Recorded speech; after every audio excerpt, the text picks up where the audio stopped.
Oh, my Jimmies, it's your birthday month. Happy birthday to you. So, welcome, everyone. You have a wonderful month this month.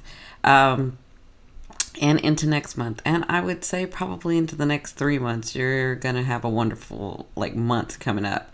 So, welcome, everyone. For those of you that don't know me, my name is Cindy. I am the modern day spiritual advisor. I use multiple modalities, including astrology, tarot, mediumship, energy work, all kinds of stuff, holistic life coaching to help you on your path. So, my gorgeous Gemmies, you have Venus in your sign right now. You are looking beautiful as ever. I'm a Gemini too. Gemini sun. So we have this great month going on. You have lots of gifts coming to you. You have things that you've been working really hard, finally focusing, getting this stuff done. Yeah, we can get where we're like, well, I worked on that and it didn't come through, so I'm going to turn my attention to something else. But you were learning, or have been learning, as we all have, we're constantly learning, that if we stay focused and really want something, that it's going to come through. So, let's talk about, I'm just going to go over the highlights. I'm not going to go into all the houses and exactly where it's coming. I mean, I'll give you an idea about it. What I've decided to do is, because these videos can get really long because I'm incorporating or including together astrology and tarot. So I'm going to do a detailed where I'll talk about the houses and the aspects on my website at yourindigopath2.com. So those will be for purchase. I think it's going to be like $3.99 or $4.99. I got to look at the price point. I haven't done it yet. So let's talk about what's going on. We are in the shadow of Mars, or Mars is in shadow. So pay attention to what's going on this month. Because whatever that is, it's going to be really highlighted when it goes into retrograde at the end of June. Okay, and so and it'll be that way till the end of August. So whatever's kind of going on right now, where Mars is, where this is happening in your house, and so if you look, this is you right here, Jimmy, and then you have 12, 11, 10. 9, 8. So this is about other people's money. So you could be getting a position, you could be going for a grant, you could be getting a loan, you could be looking for a house to try to buy and get a loan, or a car or something. This house is about transformation. So whatever's sort of going on and being focused, or kind of being focused or coming up for you, we're in Mars shadow. So when it goes retrograde, that could be something that you're really going to be focused on at the end of June till the end of August. So, and I kind of feel like it's all good stuff. It's like you guys have been really working, and this stuff is just coming about for you. So we have 3 grand trines. So grand trines are different than trines. This is a trine right here. Sorry, I'm using 2. You guys can't see the second one, but I'm using 2 cursors. So this is a trine, but we're going to have a grand trine. So a trine, to me, a trine and a sextile mean opportunity. They're a little different energy from each other, but they mean opportunity. I like sextiles more than trines, because trines are kind of that gift that comes through you. You do have to take an action to be able to receive it and accept it, right? And so you can get lethargic. You can sort of say, well, that's not the opportunity I was looking for. Like, that could be a trine, right? Well, we have these grand trines going on. The difference between a trine and a grand trine is that these are gifts from God, source, oneness, your angels, your guides, your higher self, the universe, whatever your belief system is. So these are gifts, divinely guided gifts that were meant to be on your path, whether you believe or not, whether you're aware of it or not. These are just gifts that are coming, that are meant to be on your path. So we have 3 of them this month. We have a water grand trine, we have an earth grand trine, and we have a fire grand trine. So you have these gifts coming, and again, I'm not going to say exactly where it's at. I'll do that on that other video. But so you have these 3 gifts that are coming on your path, whether you believe it or not, whether you were focused on it or not. These are things that are coming toward you because they're supposed to be on your path. You had decided before you came, or you can say that God decided, whatever, however your belief system is. So We have that going on. And this is really special month because we have those three in 1 month. It's just crazy, crazy. That hard work. I say that, and then they're saying, no, remember, it's a grand trine. It was supposed to be on your path. So, we're going to have Uranus entering Taurus. The Uranus likes to shock and awe. Uranus has been in Aries. It's in Aries on May 15th. It will be in Taurus. So that to me is your 12th house. Things are going to be changed. Things are going to, I feel like for you guys, I don't even know how, because I'm feeling like all this stuff. For you guys, I feel like these changes are like, you're going to look at your life in a little bit, like in a couple of months, and you're going to see that it is so different than what it was, in a happy way, in a joyous way, in a lighter way. I see that for a lot of you. For some of you, yes, if it's your path and your phase and you haven't been paying attention, you haven't been doing the work, and you just found us, and all of that, yeah, your life is going to change in a very different way. Uranus likes to change, likes to shock and awe, but it's to liberate you. It's to get you to where you want to be. It's to get you to where you see yourself. It's to get you to your hopes and dreams, right? So Uranus likes to do that. It's going to behave very differently in Aries than it is in Taurus. And again, I'm going to do a video series on my website for that. So we have Uranus entering Taurus. We have the new moon in Taurus. So this is very grounded, very Taurus likes comfort. Taurus likes security, stability, physical things, opulence around them. And so the new moon, you guys know, and I have the new moon video, and I have the full moon videos to help you deal with that energy and understand what to do during that energy. Anything I talk about, I'll either have a link in the description box below, or I'll have it on the side of the video at the end of the video. So we have the new moon in Taurus, then we have the full moon in Sagittarius. So the new moon in Taurus, again, is going to be in your 12th house. We have some new things coming. We have some new starts. We have those dreams and those hopes that you've been trying to get to, and things weren't coming. And then they started coming, and you realize that things are coming, but is the one thing that you're really wanting coming? And are you still working at that? And, all of that is coming. It looks like that some of that will be coming through for you in that 12th house. The 12th house is about completions and endings, okay? And for you, it's about clarity.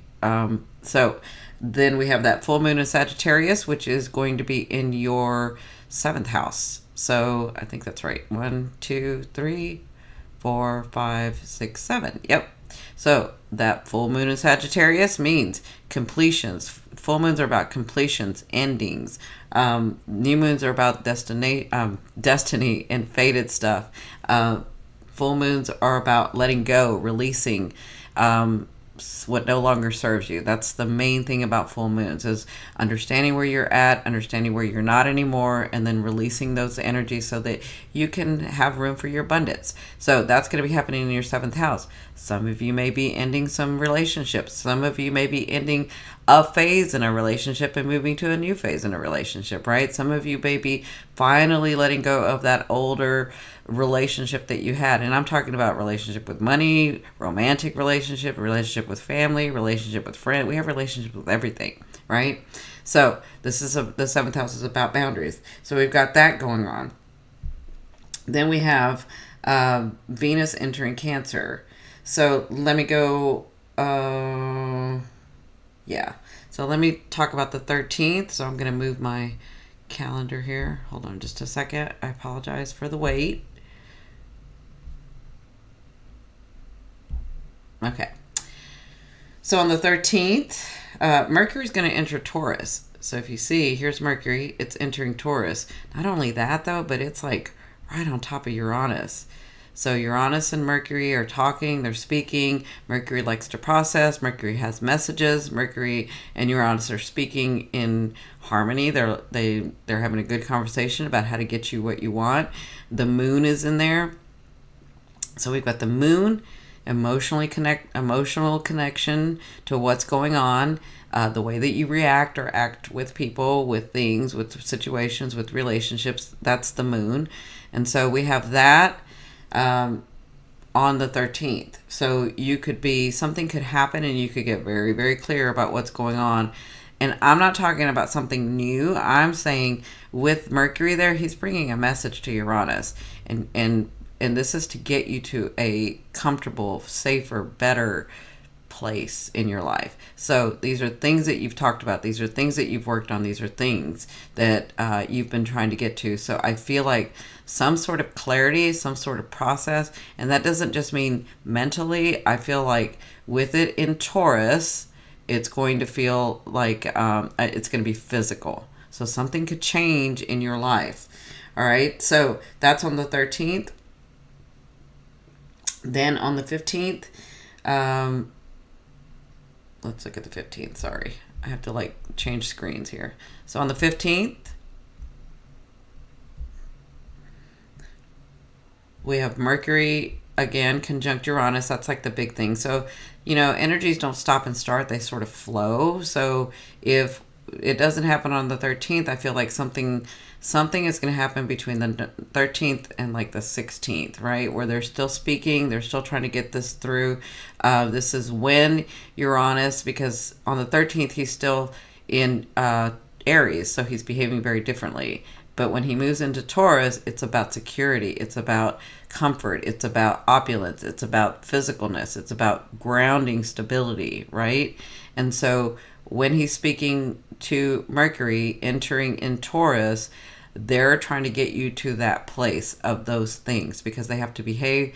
So any planet, star, or asteroid that moves into a house has to play by the house's rules, right? And Taurus, it wants security, wants comfort, wants all of that. So then on the 15th, that's when we have the new moon in Taurus. So again, this is about destiny, fate, things coming through. And this is all happening, excuse me, this is all happening in your 12th house. So I feel like some clarity, some endings.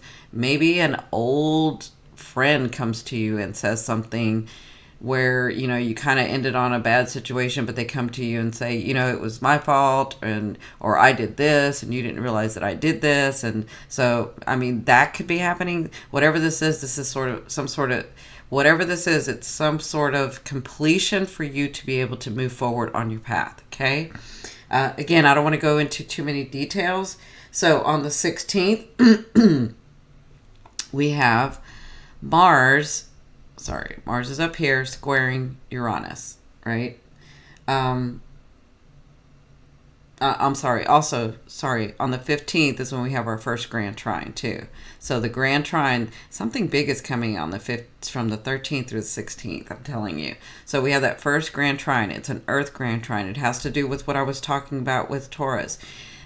The earth signs want physical. They like beauty around them. They want opulence. They want to feel safe. They want to feel secure. So you are going to be receiving a gift of that nature. Okay. And that's a grand trine. I'm not going to go over each of the houses. I will do it in that video on my website.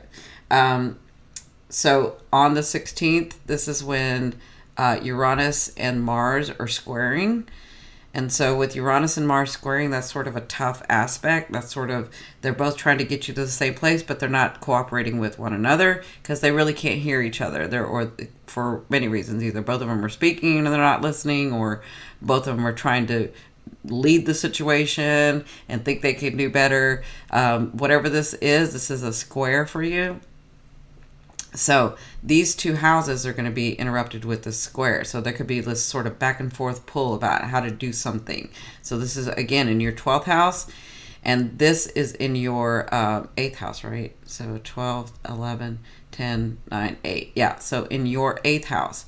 In your 8th house. And right now, again, Mars is in shadow. So Mars could be bringing attention to whatever's going on with Uranus, or trying to, but they're squared. So this has to do with, other people's money, having your power again, transforming yourself and understanding your power, taking your power back. So this is a house of transformation. So whatever's going on, there's some transformative stuff happening for you.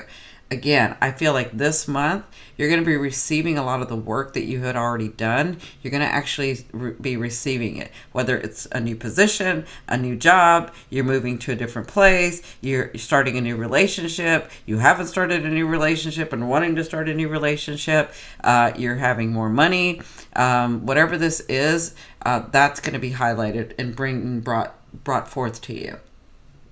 So, on the 19th, that's when we have our second grand trine. So we have a water grand trine. So where the earth grand trine brings you a gift, a physical gift of comfort and stability and opulence, a gift of that nature.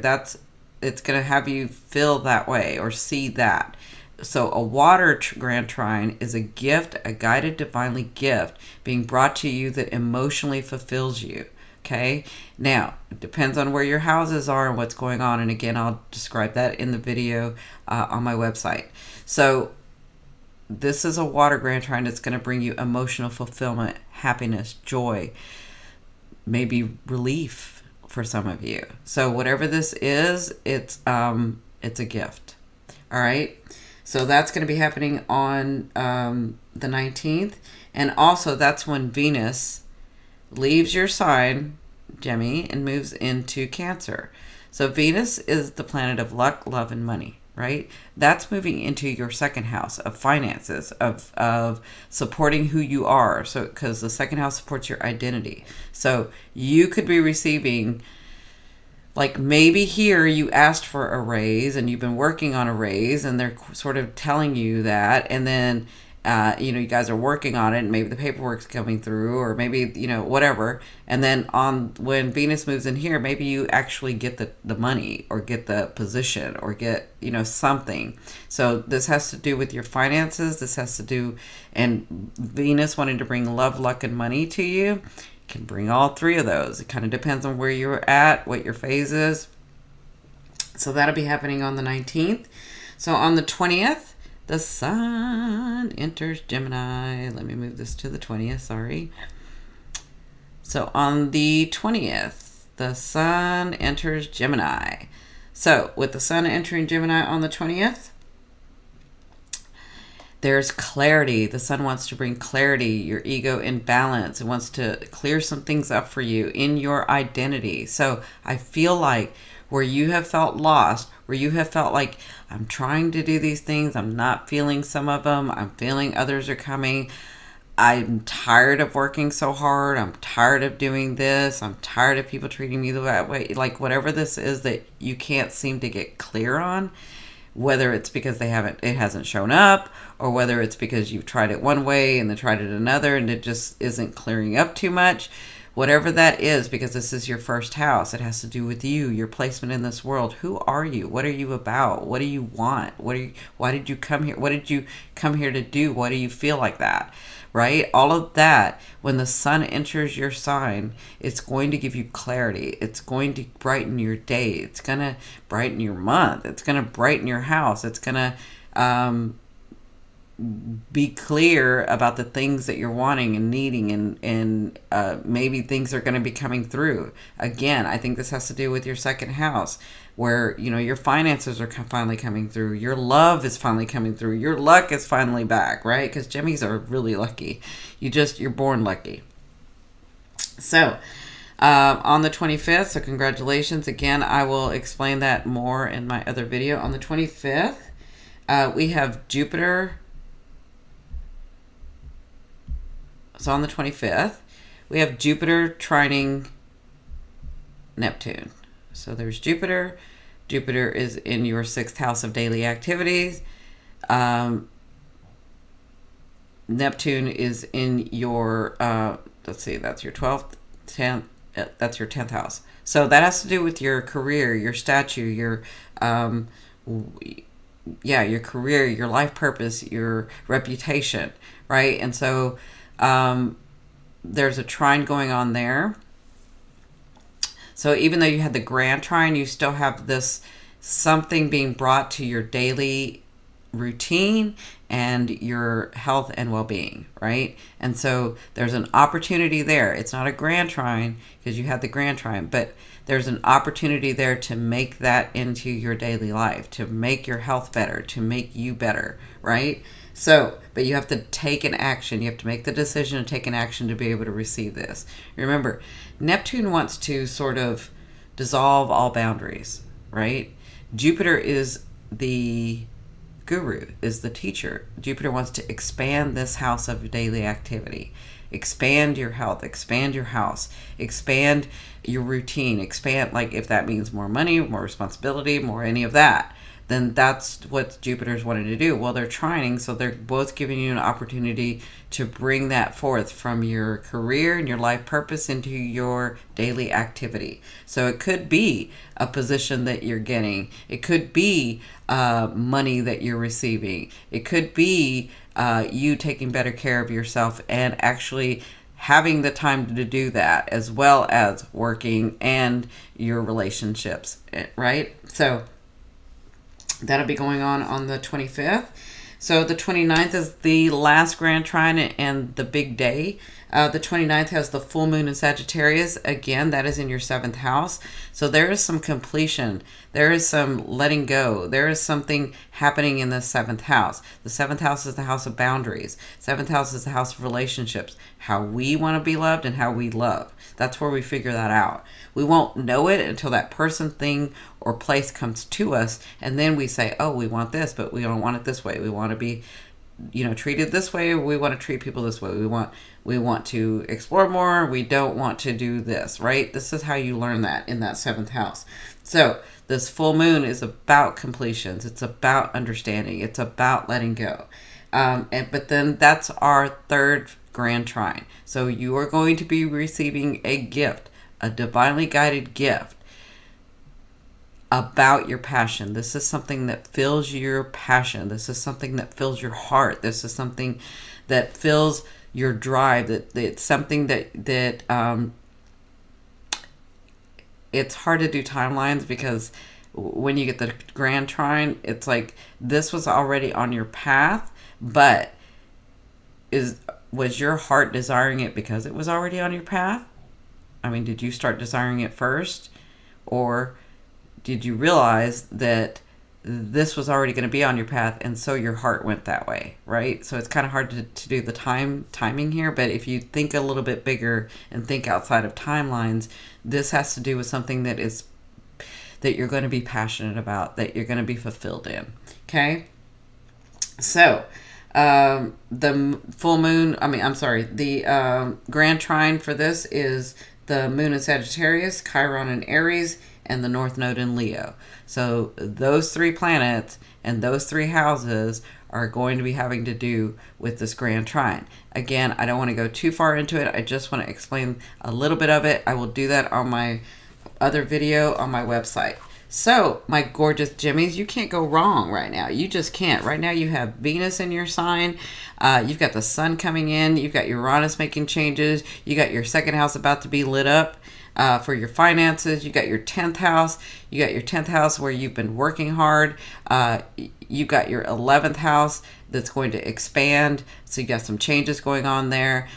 With that 11th house with Uranus, maybe you lost some friends, but maybe you're gaining better friends. Maybe you're reconnecting with old friends that are really on your vibration now. So you got a lot of changes coming. This is your birthday month. So, and your tarot card spread is freaking awesome. So I know y'all are headed in the right direction. I can feel it and I can see it. So let's go over your tarot spread. Oops, hold on a second.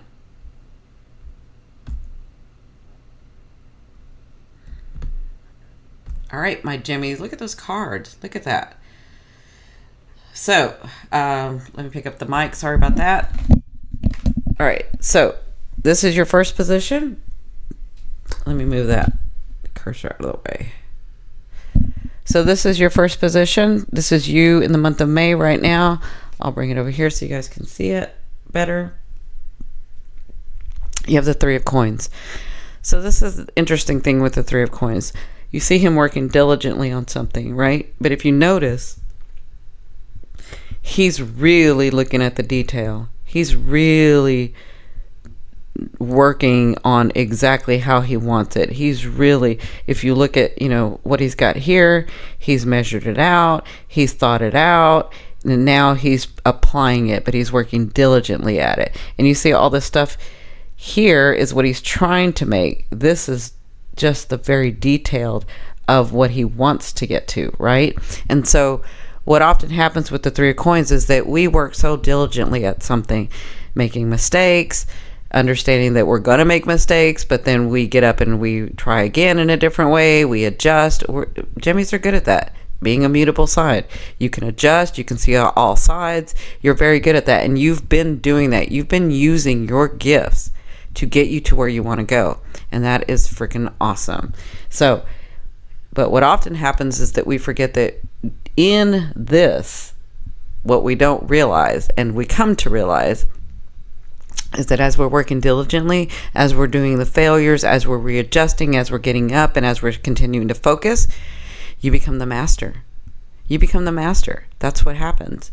So it looks like that's what you're doing right now. You're diligently working. So this is your challenge. And this is really interesting. So the challenge is the world. The world is about changing phases. The world is about moving into a different area. The world is about, if you've been distant with people, all alone, hadn't been doing much, then this is to show you that you're changing into that phase where you're going to be around more people. You're going to have a bigger network. You're going to be more in the world instead of isolated. If you've been too out there and partying too much and not really grounding yourself and saying yes to everybody and doing all kinds of things, then you're going to change into that very earthy type of grounding stability force, right? So this is what this world is about. Your challenge is that you have to, as much as you're a mutable sign, I feel like some of you are, you'll get in that fear where you're like, I'm afraid to change because everything's okay. It's not perfect and I want it to be better, but if I move anything, I'm afraid that it's all going to go wrong, right? That's your challenge. So your challenge is to go with the flow. Your challenge is to trust yourself. Your challenge is to understand that the universe has heard you, that God has heard you, that your angels have heard you, that you have always been able to attain what you want. That's your challenge. So your challenge is to trust yourself enough and love yourself enough to go with the flow. Take the opportunities, continue to do what you're doing, and trust that some things have got to change for you to get into that space that you're trying to get to, of abundance, of joy, of happiness, of peace, So that's your challenge this month. Even taking the littlest opportunities and saying yes, even if they're not going to go anywhere, you never know, they might get you to that place that you're trying to get to, right? And so this third card is your fated, your destiny. This is on your path, whether you believe it or not. You have the sun. You have the sun. The sun, to me, is one of the highest cards in the tarot deck. The sun is about clarity. The sun is about brightness. The sun is about lightness. The sun is about joy. The sun is about happiness. The sun is about things coming together and looking so much better. So that is on your path. I know for many of you, you've struggled for so long. You couldn't find your place. You were searching. You thought you found something and then it wasn't that. And people did things to you and then you realized, well, I allowed that. And then you took responsibility and you've been working so hard and you just haven't been able to get to the place that you thought you could be. Trust that it's coming. Trust that it's already here. It's just about the unfolding. It's just about it becoming physical. That's it. That's it. You have brighter days. You will have peace. You didn't come to this world just to have the tragedy. You came to this world to have some peace too. You didn't come to this world just to be without or just to have people treat you that way. You came to this world to find some happiness. You came to this world to find some joy. You came to this world to experience all that. So trust that that's coming. I keep saying it's coming and they keep saying, no, it's here. So it's here for some of you. So the fourth card is where you're headed. and what's going to be going on. This is sort of your overall theme about what's going to be going on. You have the Knight of Coins. That is a beautiful Knight. So if we're talking about love or relationships, this is a Knight. A Knight will stay until the King comes, and then he'll sort of bow out. But a Knight is there to be exactly what you're wanting and needing. He just knows that it's not him. So he stays and is exactly what you're wanting and needing until that time comes for the King to come back, right? So you may be meeting somebody, and that somebody is going to be a lovely time. But don't negate the fact that just because he's a knight and not your king, you shouldn't do it. He may be able to show you experiences that you would not have gotten to. This is what I'm talking about, the littlest opportunities. Just because you think it's not going to go somewhere, don't miss that opportunity. So if we're talking about relationships, you have somebody coming in. I'm talking about romantic. You have someone coming in. This is a beautiful Knight. He's very soft. He's very stable. He's very wise. He just understands he's not the king. Okay? So, and a Knight can stay like a month. He can stay 3 years. It just kind of depends on both of you and your phase. Or actually, it depends on you because he's what you're wanting and needing. So, if this is about work, you're going to get that position. The Knight always comes with an offer. So you're going to get that position. You're going to get that offer. If this is about money, you're getting offered some money. This is an offering coming to you that's very stable, that's very grounded. It's not the page, so it's not just news. It's the actual offer. And that's what this month is about, showing you that the things that you've worked on, you are changing phases. There's some things you're going to need to let go of because they no longer serve you. But you're headed to happier times, and you've got this offer there to show you that. So my gorgeous Gemmies, happy birthday. Let's have a great birthday month. You know, as Gemmies, we like to have it all month. I love you. Please be sure to like, share, and subscribe if you like what you see. And I should have those other videos out by the end of the week on my website. That's at yourindigopath2.com. Bye.